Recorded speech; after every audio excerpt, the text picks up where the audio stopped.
박근혜 대통령이 오늘 대리인단을 통해서 세월호 참사가 발생한 지 1001일 만에 당일의 행적을 내놨습니다. 그러나 형식과 내용 면에서도 부실하고 앞뒤가 맞지 않는 부분이 많다는 지적이 나왔습니다. 취재 기자들과 자세히 짚어보겠습니다. 사회부의 백종훈 기자 그리고 정치부의 서복현 기자가 나와 있습니다. 자, 우선 백 기자한테 물어봐야 될 것 같은데 오늘 일부에서도 지적한 것처럼 알맹이가 없다는 지적이 나오는데 헌법재판소도 똑같은 입장을 내놨대요. 예, 그렇습니다. 예. 헌법재판소의 이진성 재판관이 이례적으로 말을 했는데요. 예. 대통령의 세월호 침몰에 대한 어떤 기억을 당일의 기억을 본인의 기억으로 밝히라는 것이었고 대통령의 세월호 침몰에 대한 최초 인지 시점이 명확하지 않다. 그리고 수차례 국가안보실장 김장수 실장과 7차례 통화를 했다고 하는데 그 통화 기록도 제출하라 이렇게 말했습니다. 예. 결과적으로 보면 자료의 내용 그리고 증빙 모두 믿을 수가 없다 이런 지적이 나옵니다. 예. 결국 그 통화 기록은 제출되지 않았죠. 예, 아직 제출되지 않았습니다. 서복현 기자, 예. 대통령의 기억을 살려서 행적을 밝히라. 이건 어떤 얘기일까요? 일단 이 박근혜 대통령의 세월호 7시간 의혹은 2년가량 지금 진행이 되었고요. 예. 그리고 핵심은 7시간 동안 도대체 뭘 했길래 서면 보고를 받고 대면 보고나 주재 회의를 열지 않았느냐 이 부분인데요. 예. 그런데 오늘 박 대통령 측은 이 서면이나 전화로 지시를 했다, 또 보고를 받았다 이런 얘기들만 반복을 했습니다. 그러니까 헌재가 기억을 되살리라고 한 거는 이 보고나 지시 이런 부분 말고 실제로 관저 안에서 박 대통령이 한 부분, 그러니까 목격자가 없기 때문에 박 대통령 스스로 기억을 되살려서 그 부분에 대해서 밝히라는 건데 이런 취지와는 맞지 않는다는 지적입니다. 예.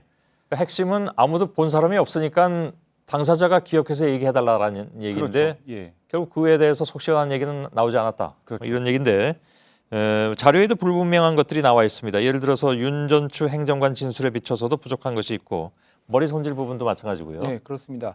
윤 전추 행정관은 지난 5일이죠. 그 헌재 탄핵 심판에 나와서 증언을 했는데 안봉근 전 비서관이 세월호 3사 당일 오전 10시에 뛰어들어왔다 이런 표현까지 썼는데 예. 오늘 답변서는 오히려 그거보다 후퇴했습니다. 안봉근 전 비서관이 오전에 보고를 했다 이 정도만 표현이 돼 있고요. 예. 정호성 전 구체성이 더 떨어진다 그런 얘기죠. 더 후퇴를 했습니다. 그리고 예. 정호성 전 비서관이 오후에 보고를 한 대목에 대해서도 점심 식사 후 즈음에 이렇게 불분명하게 표현이 돼 있습니다. 예. 문제의 올림머리 손질도 마찬가지인데요. 오후 3시 35분부터 20분 동안 손질이 됐다 이렇게 돼 있는데 그 후 불과 7분 후에 집무실에서 또 보고를 받은 걸로 나옵니다. 그래서 이 집무실이란 게 본관의 집무실이 당연히 아니고요. 그 관저 안에 대통령이 있는 방 정도를 말하는 것으로 보입니다. 예. 그거에 대한 명칭도 아까 윤소령 기자하고 얘기할 때 다 나타났지만 점차 변합니다. 그러니까 같은 답변서 내에서도. 그러니까 그러다 그 점점 집무실이 돼가는 그런 상황.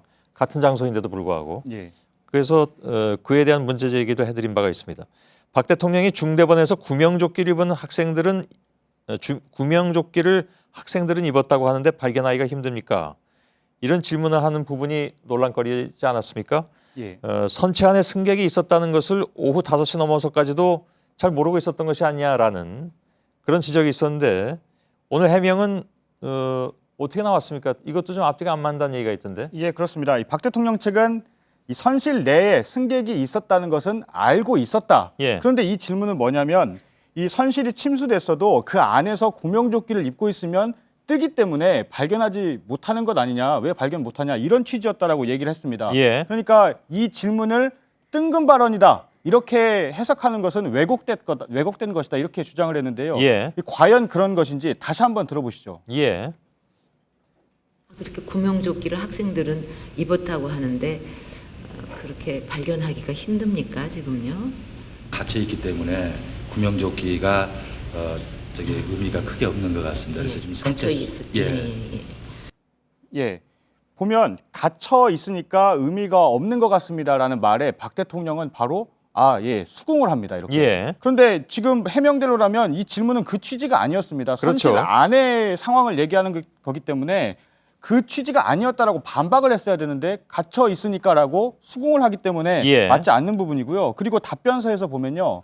오후 3시 30분에 이미 특수구조원이 갔지만 조류 때문에 수색이 난항이다. 선체 수색이 어렵다. 이런 보고를 받았습니다. 예. 그럼에도 불구하고 선실 내에서 발견하기 어렵느냐 이런 질문은 역시 앞뒤가 맞지 않기 때문에 이 역시 지금 상황 파악을 못했다. 이런 주장에 대해서 적극적인 해명이 될 수 있다. 이렇게는 보기가 어렵습니다. 예.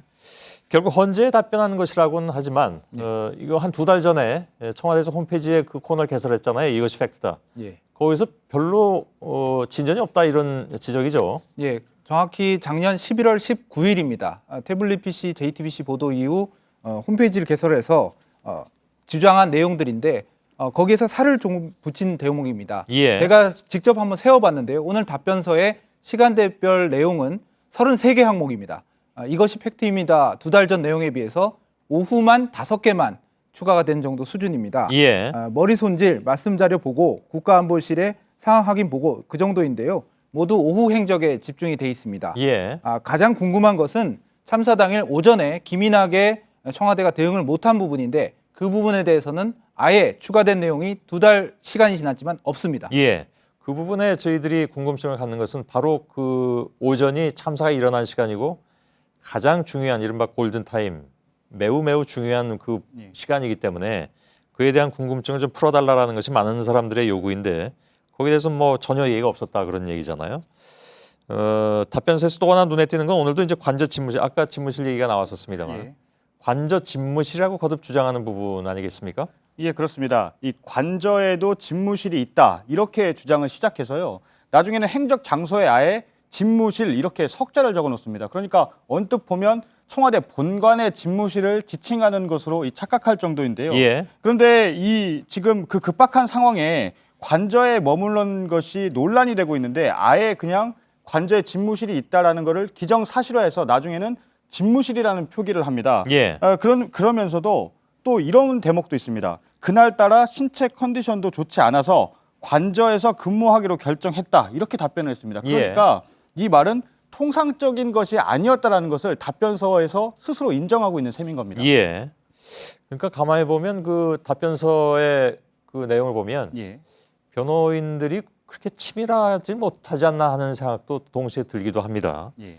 관저의 공간을 집무실로 볼 수 있느냐 하는 문제인데 예. 거기에 대해서는 이미 다 얘기가 나온 거 아닌가요? 예, 그렇죠. 앞서 일부에서 윤세령 기자도 그 부분에 대해 설명을 해드렸는데요. 역대 청와대 참모들의 말을 종합하면 관저에는 집무실이라고 부를 수 있을 만한 공간이 없다. 예. 이게 공통적인 답변이었습니다. 그런데 이 답변서에서 이 집무실을 어떻게 지칭을 했냐면요. 책상과 컴퓨터, 서류철로 가득한 곳 이렇게 표현을 했습니다. 그런데 컴퓨터가 있는 곳은 서재밖에 없습니다. 관저에서. 예. 근데 이 서재는 관저 중에서도 주거 공간이어서 장관이나 수석도 함부로 들어가지 못한다고 합니다. 예. 그리고 또 답변서에서 이 전직 대통령들을 언급을 했는데요. 김대중 전 대통령은 노령과 질병으로 관저 직무가 많았고 노무현 전 대통령은 10시 이전 저녁회의, 휴일 업무를 관저에서 했다고 했습니다. 그런데 보시죠. 이 상황들이 세월호 당일 박 대통령과는 맞지 않은 상황들입니다. 그러니까 예. 비교하기가 어려운 상황인 거죠. 근데 이 부분들을 이제 같이 지적을 하면서 넘어간 것이고요. 예. 그리고 이 추가로 일부에서 윤 기자가 전해드렸던 부분을 좀 수정할 부분이 윤소령 기자. 예. 예. 말씀을 드리면 이 앞서 일부에서는 이 노 전 대통령이 2004년에 김선일 씨 납치 사건 때 이 외교부에서 새벽 2시에 발표를 했고 예. 그 이후에 청와대 본관에서 이 NSC 상임위 회의를 개최했다, 주재했다 이렇게 앞서서 보도를 했는데요. 예. 다시 확인해 본 결과 이 NSC 회의가 아니고요. 오전 일찍 청와대 이 수석비서관 회의를 주재한 것으로 예. 확인이 됐습니다. NSC가 아니라 수석비서관 회의였다. 예. 알겠습니다. 그건 뭐 아무튼 본관 집무실에서 했다는 얘기가 되는 거고요. 답변서에는 언론이나 관계기관의 잘못을 부각하는 내용이 나오고 있습니다. 타 방송사의 보도 내용이라든가 또 심지어는 뭐 어느 신문사의 사과 광고까지 이렇게 인용을 하면서 얘기를 하고 있는데 예. 결국 이것은 이제 뭐랄까요 그 책임론을 피하는 데 좀 급급했던 것이 아니냐. 근데 원론적으로 보자면 언론이나 아니면 관계기관이든 여기 정확한 정보를 알려야 될 것은 정부 아닌가요? 예, 그렇습니다. 예. 관계기관의 잘못된 보고 그리고 언론의 오보 때문에 혼란스러웠다 이렇게 얘기하고 있는데 예. 심지어 말씀하신 대로 언론사의 사과문을 오늘 답변서에 적시해 놓기도 했습니다. 예. 하지만 해경이 이미 특공대를 투입했고 승객 탈출이 불가능한 사항을 보고도 안 했다라는 것은 자기 변명이라는 지적이 나옵니다. 예. 구조 정보는 청와대가 해경을 통해서 시스템을 통해서 파악해야 하는 것이고요. 언론이 그런 정보를 주는 것은 아닙니다. 예. 그런데 그런 것들이 제대로 안 된 부분을 남의 탓을 하는 그런 구조로 설명을 하고 있고요. 특히 일부 언론의 경우에도 11시 초반, 오전 11시 초반에 오보를 내긴 했지만 30분 만에 바로 정정 보도를 했습니다. 예. 그렇기 때문에 오후 2시 50분, 나아가 거의 3시까지 사태의 심각성을 몰랐다는 것은 핑계라는 지적이 나오고 있습니다. 예. 어제도 뭐 잠깐 말씀드렸습니다만은 첫 오보가 나왔을 때 저희 같은 경우에 이거는 좀 현재로서는 좀 그대로 믿기는 어렵다라는 취지의 발언을 당시 앵커가 하긴 했었습니다. 물론 뭐 그것으로서 모든 것이 뭐 면접을 받는 건 아니지만 첫 오보에 대해서 근데 그것은 어차피 정부에서 나왔던 얘기들이기도 하고 그걸 전달해 드린 건 차원이기도 했는데 언론사 입장에서도 이거 다 이대로 받아들이기 어렵다라고 의심을 했던 정보인데도 불구하고 예. 청와대에서는 그걸 거기에 책임을 씌운다는 것은 그건 좀 상식적으로는 이해가 안 가는 것 같습니다. 서복현 기자와 백종원 기자였습니다.